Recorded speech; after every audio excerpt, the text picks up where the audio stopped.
자, 반갑습니다. 오늘은 제2강, 이제 본격적으로 4대 문명에 대해서 공부해야 됩니다. 4대 문명은 당연히 역사 시대고 청동기 시대 때죠. 자, 4대 문명은 역사 시대. 역사 시대는 무슨 시대라고 했죠? 청동기 시대다. 됐죠? 자, 그럼 4대 문명은 뭐가 있을까요? 좀 이따 배우겠지만 그 전에 우리가 알아야 될 게 뭘까요? 그렇죠. 4대 문명, 아무나 4대 문명이라고 합니까? 아니죠. 자, 문명 4대 문명의 공통점부터 알아야 됩니다. 공통점. 이게 조건이 돼야지만 4대 문명이라고 할 수 있어요. 첫 번째 뭐예요? 첫 번째, 자, 당연히 역사 시대니까 뭘 사용해야 돼? 문자가 있어야겠죠. 그래서 문자가 있으면 역사 시대라고 했잖아요. 역사 시대 때 만들어진 문명이 세계 4대 문명입니다. 두 번째, 중요하죠. 자, 좀 전에 했던 거 뭘 사용했습니까? 청동기를 사용하기 시작했다. 이 청동기 사용이 아주 중요하죠. 자, 요게 뭘 의미합니까? 청동기를 사용하면 석기 시대 때보다 무기가 발달할 수 있겠죠. 무기가 매우 발달한다. 청동기에 무기가 있을 거 아닙니까? 무기가 발달하면 인간은 뭘 하게 됩니까? 그렇죠. 전쟁을 하게 되겠죠. 활발한 정복 전쟁을 많이 하겠죠. 그러면 어떻게 돼? 이긴 사람, 승자는 뭐가 되는 거예요? 그렇죠. 승자는 지배자가 된다. 오케이? 패자는 뭐가 되는 거야? 그렇죠. 지배를 받는 사람을 유식한 말은 뭐라 그래? 피지배자라고 하잖아요. 이러한 단어 알아놓으셔야 됩니다. 그 다음에 자, 청동기 시대가 발달하니까 덩달아 뭡니까? 농업도 발달할 수밖에 없다 이 말입니다. 자, 농업이 발달하면 예전에는 뭐예요? 내가 번 거 내가 다 먹었어요. 내가 농사 지은 거 내가 다 먹었어요. 그걸 뭐라 그래? 자급자족이라고 하잖아. 이제 농업이 발달하니까 자, 농산물이 남아돌 거 아닙니까? 그럼 뭐가 돼요? 남는 농산물이 생기겠죠? 이 남는 농산물을 사회학적 용어로 뭐라고 합니까? 잉여. 남는다. 잉여 생산물이라고 한다. 이런 단어 꼭 알아야 됩니다.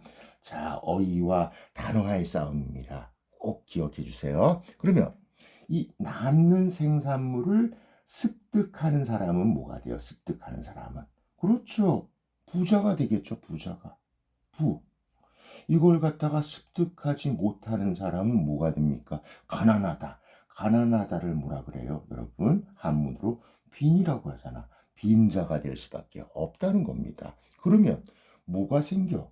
자, 잘 나가는 놈은 계속 잘 나가고 못 나가는 놈은 계속 못 나간다. 그럼 뭐가 생깁니까?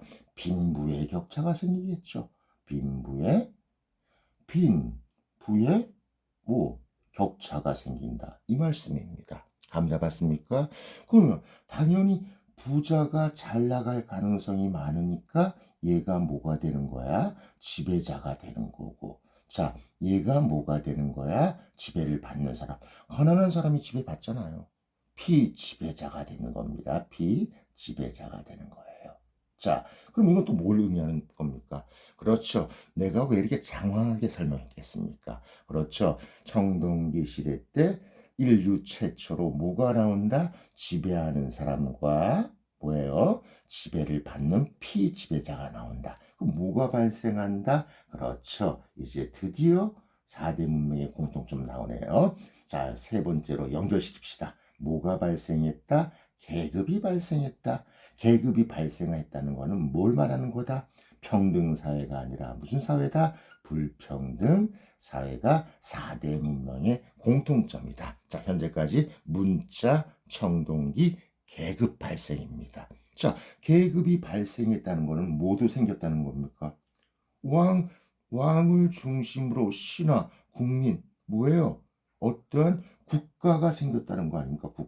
국가 중에서도 무슨 국가? 도시 국가가 생겼다. 자, 현재까지 4대 문명의 공통점 하나, 둘, 셋, 넷 꼭 알아야 되고 마지막으로 5번째. 자, 인간한테 가장 필요한 게 뭐예요? 여러분, 밥은 한 달 굶어도 살 수 있지만 이거 없으면 일주일도 못 견딥니다. 뭘까요? 그렇죠. 잘하셨어요. H2O죠. 인간의 생명에 가장 중요한 게 산소와 물입니다. 물이 있어야겠죠. 그러면 4대 문명은 물이 있는 곳을 중심으로 발달할 수밖에 없다는 겁니다. 그러면 4대 문명의 발상지는 어디 유역이다? 큰강 유역에서 4대 문명이 발달할 수밖에 없다. 자, 이제 드디어 나왔네요. 그러면 4대 문명이 어떤 문명이 4대 문명일까요? 큰강 유역이 무조건 있어야겠죠. 자, 그러면 최초부터 제가 불러드릴게요. 어떤 강? 티그리스, 무슨 강? 유프라테스. 강이 2개입니다. 끊으세요. 자, 이 티그리스 유프라테스 강 사이에서 발달한 자, 4대 문명 중에서도 최초의 문명입니다. 그게 뭘까요? 그렇죠. 이 중간을 그리스어로 뭐라고 할까요? 티그리스 강과 유프라테스 강 중간에서 발달했다. 중간을 그리스어로 메소라고 합니다. 그래서 이 문명을 뭐라고 한다? 그렇죠. 메소포타미아 문명. 자, 메소포타미아 문명입니다. 어렵죠? 자, 단어와의 싸움입니다. 이런 어려운 난해한 단어들 꼭 외우셔야 됩니다. 그 다음에 또 무슨 강일까요? 여러분 이건 좀 잘 아는 강이잖아. 그렇죠? 나일강. 나일강이라는 이 큰 강에서 발달한 문명이 뭘까요? 말씀 잘하셨습니다. 무슨 문명입니까? 이집트 피라미드 아시잖아요. 이집트 문명이고 그 다음에 자 인도에 가면 무슨 강이 있어요? 인도스 강이 있죠. 인더스 강. 인더스 강을 중심으로 발달한 문명이 무슨 문명일까요? 말씀 잘하셨어요. 무슨 문명이다? 인도 문명입니다. 자, 별거 없습니다. 자, 이해하고 조금만 외워주시면 돼요. 그 다음에 우리하고 가까운 나라 무슨 나라야? 황허강. 황허강에서 발달한 문명이 무슨 문명입니까? 차이나 문명, 차이나 황허 문명, 중국 문명이라고 하죠. 중국 문명, 다른 말로 황허 문명이라고 한다 이 말입니다. 자, 이 4대 문명의 공통점 꼭 알아주셔야 되고 자, 이제 본격적으로 메소포타미아 문명과 이집트 문명 오늘 이게 키포인트죠. 이거 비교하는 거 공부하도록 하겠습니다. 자, 일단 자 약자만 써드릴게요. 아까 써드렸으니까 메소포타미아 문명. 자, 이 4대 문명 중에서 최초의 문명이 메소포타미아 문명이고 아까 공부했죠. 큰 강이 있었죠. 뭐가 있었습니까? 티그리스 강하고 유프라테스 강 사이에 있다고 해서 사이가 그리스어로 메소잖아. 그래서 메소포타미아 문명. 그 다음에 무슨 문명입니까? 이집트 문명. 자, 이거 비교하는 거 중간고사에 너무너무 잘 나오니까 이거 꼭 외워주셔야 됩니다. 일단 메소포타미아 문명부터 공부해 볼까요? 자, 세계 최초 문명이고 언제쯤 만들어졌냐면요. BC 3500. 자, 그럼 지금부터 몇 년 전입니까? 3500 플러스 지금이 몇 년이야? 2026년 플러스 하면 약 몇 년 전이다 나옵니다. 이것도 알아야 돼요. BC는 기원전의 약자이고요. 자, 누가 만들었어? 문명을 만든 사람이 있을 거 아니야. 그게 누구냐? 수메르인입니다. 수메르인. 자, 나중에 또 반복할 거니까 너무 걱정하지 마세요. 자, 이 수메르인이 만든 자, 이집트의 피라미드가 있다면 자, 메소포타미아 문명도 무시 못합니다. 어마어마한 신전이 있었어요. 그 어마어마한 신전 이름 꼭 알아야 돼요. 그 신전이 뭐냐? 신을 모시는 게 신전이잖아. 그걸 뭐라고 한다? 지구라트라고 한다. 지구라트. 꼭 알아주시기 바랍니다. 자, 그 다음에 메소포타미아 문명의 왕권은 강했을까? 약했을까? 정말 강했습니다. 이 강력한 왕권, 강력한 절대왕권, 거의 신에 가까운 정도니까 하나님, God, 신에 가까운 정도, 신의 권한을 갖고 있다. 무슨 정치? 신권 정치.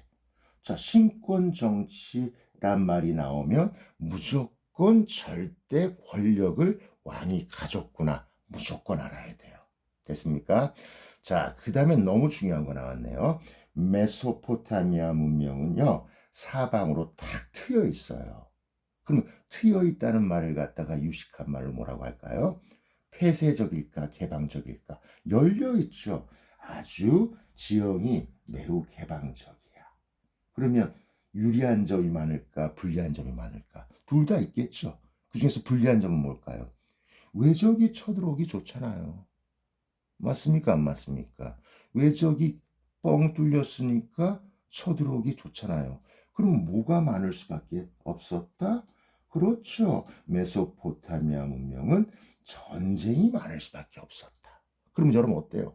전쟁 많으니까 살기 위해서 아둥바둥 거릴 거 아닙니까? 그럼 뭐예요? 죽어서가 중요할까요? 살아서가 중요할까요? 그렇죠. 현재 살아남는 게 중요하잖아. 그러면 현실을 중시하고 현재를 중시하는 그러한 사상을 뭐라고 한다? 말씀 잘하셨습니다. 현세적.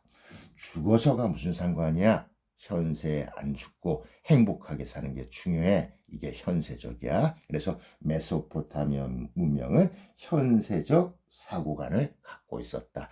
그것을 대표하는 유명한 서사시가 있는데 이 메소포타미아인들이 현세적 삶을 살았다는 아주 유명한 문학 작품, 그 문학 작품 이름도 알아야 돼요. 길가메시 서사시입니다. 서사시. 이게 세계 최초의 서사시니까 시험에 가끔 나오니까 꼭 좀 기억해 주시기 바랍니다. 그 다음에 내가 메소포타미아 문명이 역사 시대고 문자가 있었다 그랬잖아. 그럼 어떠한 문자가 있었습니까? 한글이 있었을까? 영어가 있었을까? 그렇죠. 쇠기 문자. 쇠기 문자가 있었어요. 이 쇠기 문자가 세계 최초의 문자라는 거 꼭 기억해 주시기 바랍니다. 이렇게 썼다. 이렇게 쇠기형으로. 우리 빗살 모니터기 할 때. 자, 이렇게 쇠기형으로 썼다고 해서 쇠기 문자고 세계 최초의 문자고 메소포타미아 문명의 문자였다. 수메르인이 사용하는 문자였다.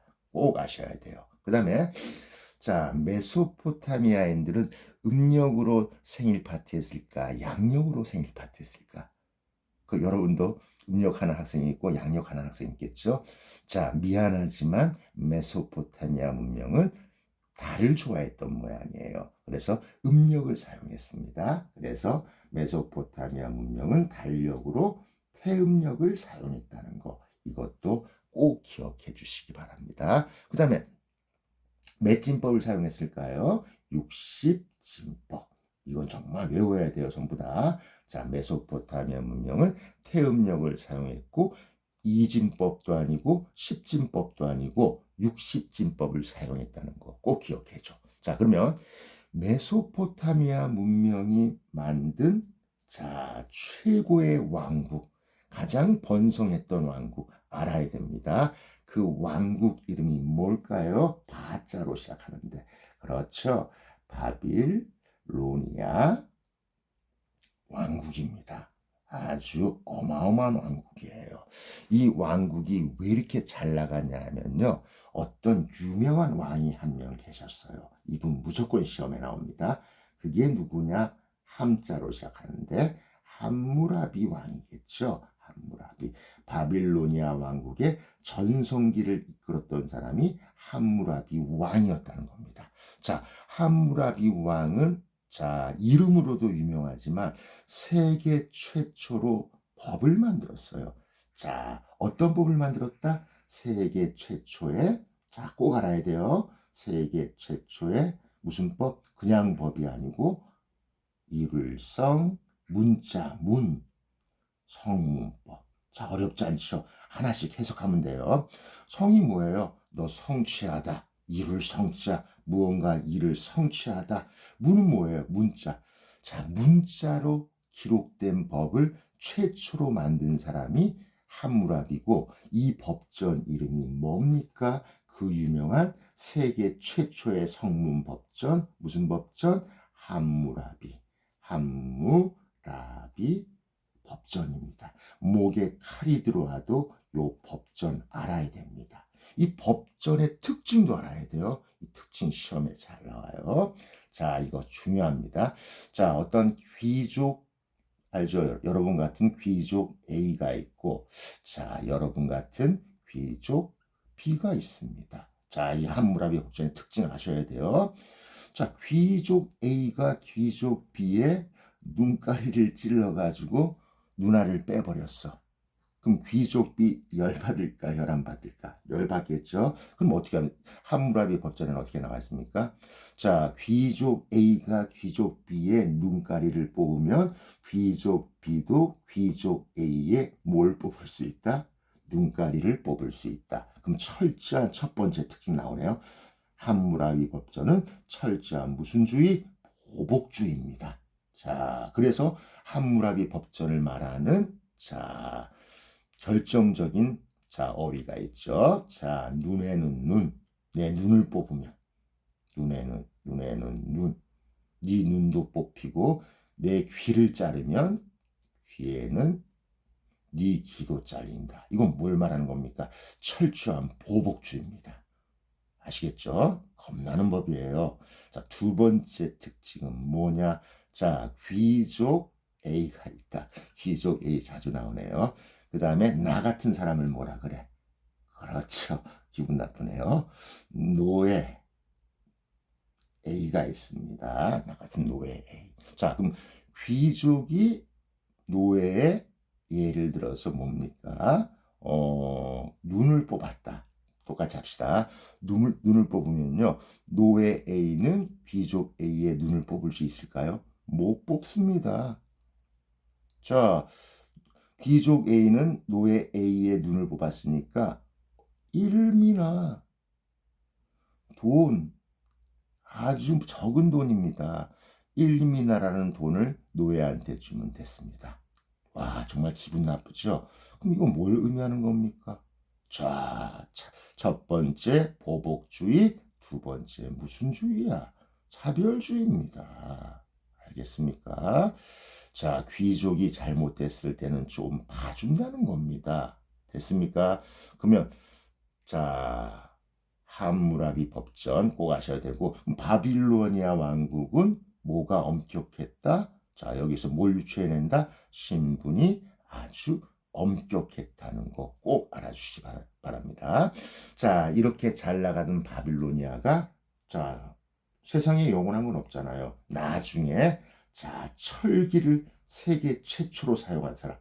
그럼 청동기하고 철기하고 누가 셉니까? 철기가 셉니다. 철기가 비싸진 않아도 전쟁할 때 청동기보다 훨씬 유리해요. 그러니까 히타이트인들이 철기를 갖고 뭐예요? 바빌로니아 왕국을 치니까 바빌로니아 왕국은 청동기 무기로서 막아낼 수가 없겠죠. 그래서 세계 최초로 철기를 보급한 누구? 히타이트 인들한테 바빌로니아 왕국은 뭐 당할 수밖에 없었다? 멸망당할 수밖에 없었다. 여기까지 꼭 알아주시기 바랍니다. 자, 그러면 이제 이집트로 넘어가 볼게요.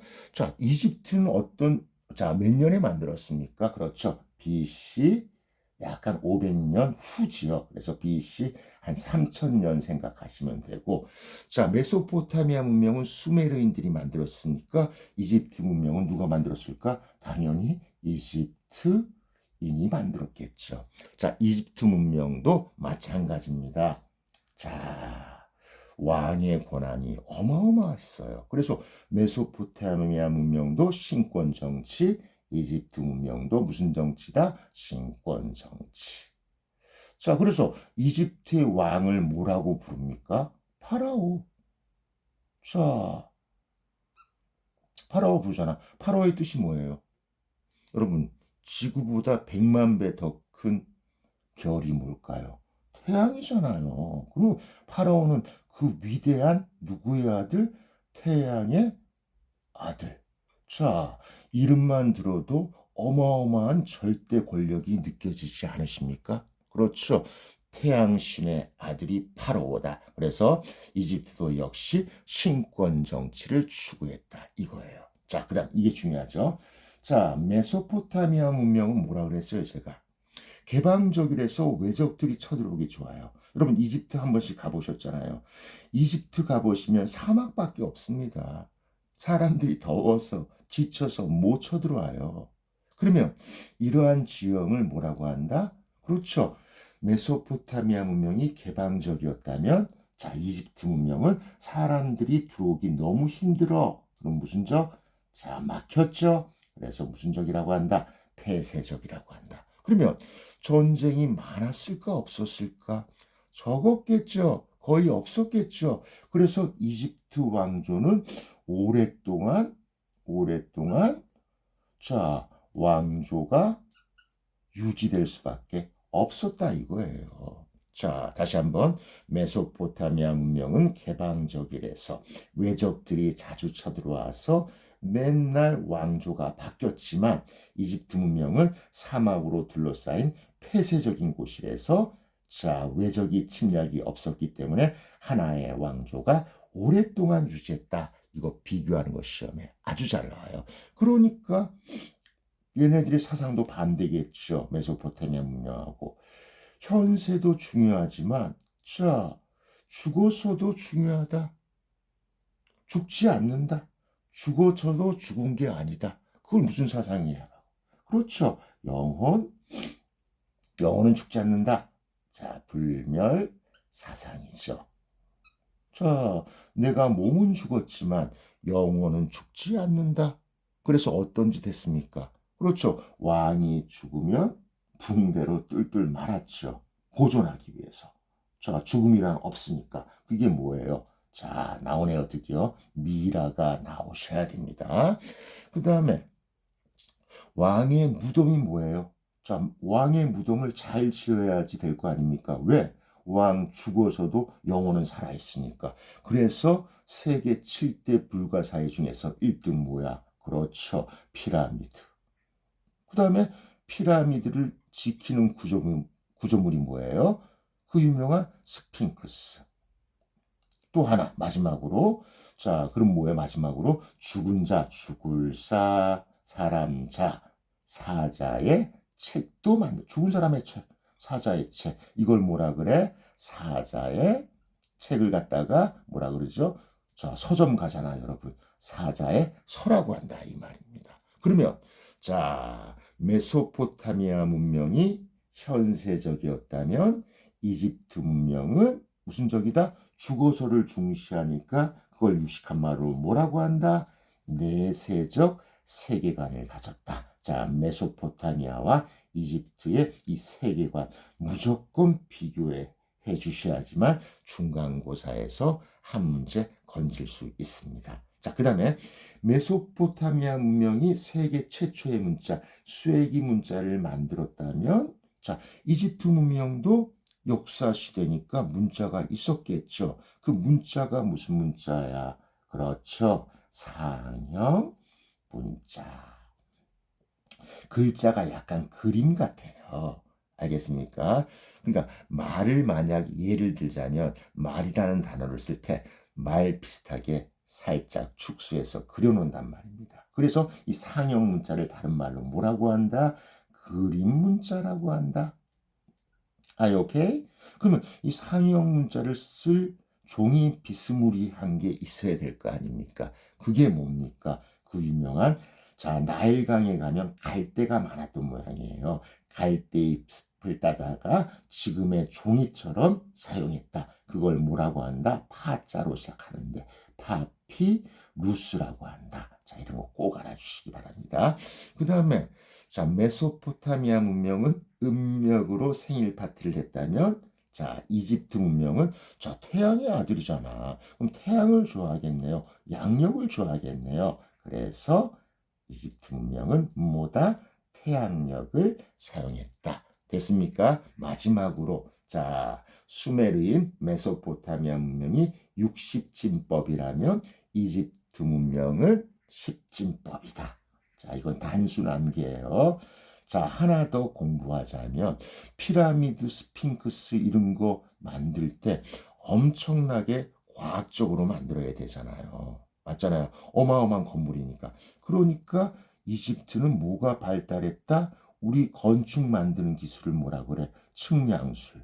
측량술. 그 다음에 뭐예요? 기하학. 기하학. 그 다음에 뭡니까? 수학. 이런 게 발달할 수밖에 없었죠. 이게 발달하지 않았으면 어떻게 저 세계 7대 불가사의 중에 1등인 피라미드를 만들었겠습니까? 그 다음에 이 미라를 만든다는 것은 방부 처리부터 시작해가지고 인간의 신체를 알아야 된단 말입니다. 그렇기 때문에 아하, 이집트는 의학 기술도 매우 발달했구나. 우리가 여기까지 완벽하게 끝내야 하지만 메소포타미아 문명과 이집트 문명을 정확히 비교한 겁니다. 여기 안에서 무조건 시험에 나오지 이거 이외에서 시험에 나오지 않으니까요. 제가 필기해 준 거 열심히 이해하면서 필기하시면요. 이번 중간고사에 대박을 낼 수 있는 여러분들이 될 수 있을 겁니다. 자, 오늘 수업하신다고 너무 고생하셨습니다. 다음 3강에서 뵙도록 하겠습니다. 감사합니다.